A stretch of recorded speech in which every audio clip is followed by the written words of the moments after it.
Shalom, jumpa lagi dengan saya Marince Lalo, mahasiswa IAKN Kupang, kelas G Waikabuba. Di sini saya akan menjelaskan tentang dinamika historis konstitusional, sosial, politik, kultural, serta konteks kontemporer penegakan hukum yang berkeadilan. A. Menelusuri konsep dan urgensi penegakan hukum yang berkeadilan. Menurut teori dari Cranenburg, upaya penegakan hukum di suatu negara sangat erat kaitannya dengan tujuan negara itu sendiri, yaitu agar setiap manusia terjamin kesejahteraannya di samping keamanannya, sehingga negara yang memiliki kewenangan mengatur masyarakat perlu ikut mensejahterakan masyarakat. Tujuan negara Republik Indonesia tercantum dalam alinea keempat pembukaan Undang-Undang Dasar Negara Republik Indonesia tahun 1945 yang berbunyi: 1. Melindungi segenap bangsa Indonesia dan seluruh tumpah darah Indonesia. 2. Memajukan kesejahteraan umum. Yang ketiga, mencerdaskan kehidupan bangsa. Keempat, ikut melaksanakan ketertiban dunia yang berlandaskan kemerdekaan, perdamaian abadi dan keadilan sosial. Dasar hukum mengenai perlindungan warga negara diatur dalam Undang-Undang Dasar Negara Republik Indonesia tahun 1945 pasal 24, 24A, 24B, 24C, dan 25. B. Menanya alasan mengapa diperlukan penegakan hukum yang berkeadilan. Penegakan hukum yang merupakan salah satu agenda reformasi.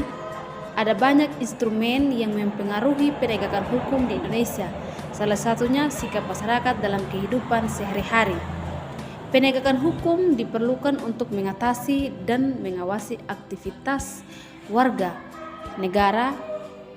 Kita kerap kali dikelilingi oleh permasalahan sosial seperti maraknya kasus ketidakkasilan sosial dalam hukum yang belum diselesaikan secara tuntas, bahkan hingga pelanggaran wajib pajak. C. Menggali sumber historis, sosiologis, politis tentang penegakan hukum yang berkeadilan di Indonesia. Jenis hukum. 1.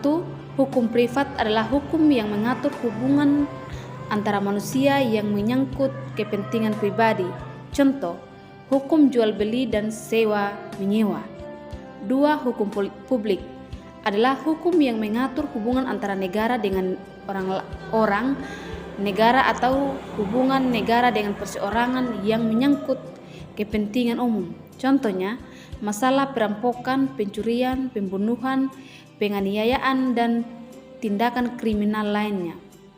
Unsur yang harus diperhatikan dalam penegakan hukum yaitu: yang pertama, keadilan merupakan unsur yang harus diperhatikan dalam menegakkan hukum agar tidak mengakibatkan keresahan masyarakat hingga wibawa hukum dan aparatnya akan luntur di masyarakat.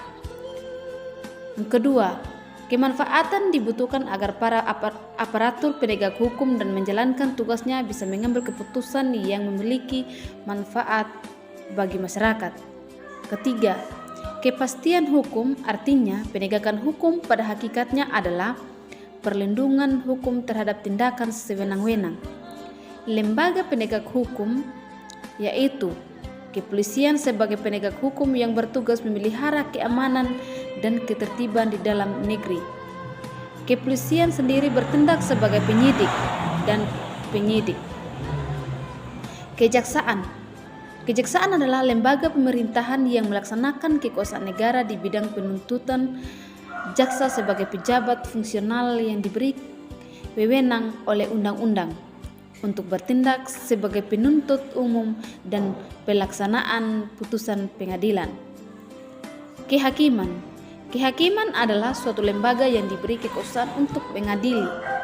Hakim sendiri merupakan pejabat pengadilan di negara yang diberi wewenang oleh undang-undang untuk mengadili. Lembaga peradilan.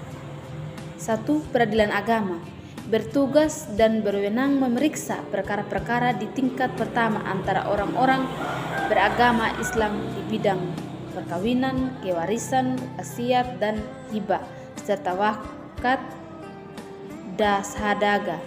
2. Peradilan militer bertugas untuk memeriksa dan memutuskan perkara pidana terhadap kejahatan atau pelanggaran yang dilakukan. Yang ketiga, peradilan tata usaha negara adalah administrasi negara yang melaksanakan fungsi untuk menyelenggarakan urusan pemerintahan baik di pusat maupun di daerah. Peradilan umum sebagai salah satu pelaksanaan kekuasaan kehakiman bagi rakyat pencari keadilan pada umumnya. Adapun tingkat badan pengadilan diantaranya pengadilan negeri, pengadilan tinggi, dan pengadilan tingkat kasasi. D. Membangun argumen tentang dinamika dan tantangan penegakan hukum yang berkeadilan di Indonesia. Banyaknya kasus perilaku warga negara sebagai subjek hukum justru melakukan pelanggaran hukum. Hal tersebut membuat penegakan hukum di Indonesia dipandang lemah karena dalam beberapa kasus masyarakat dihadapkan pada ketidakpastian hukum.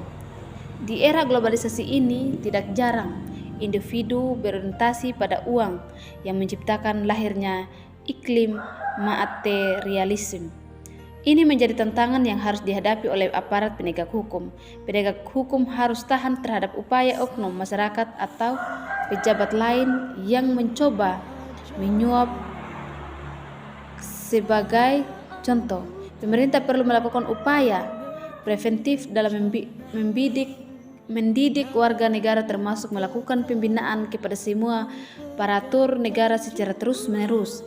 Dengan melakukan hal tersebut, diharapkan ketika ada warga negara yang mencoba melakukan pelanggaran hukum, maka pihak aparatur penegak hukum harus secara profesional dan berkomitmen menegakkan hukum. E. Mendeskripsikan esensi dan urgensi penegakan hukum yang berkeadilan di Indonesia. Esensi demi mewujudkan peraturan hukum agar tercipta ketertiban dan keadilan masyarakat.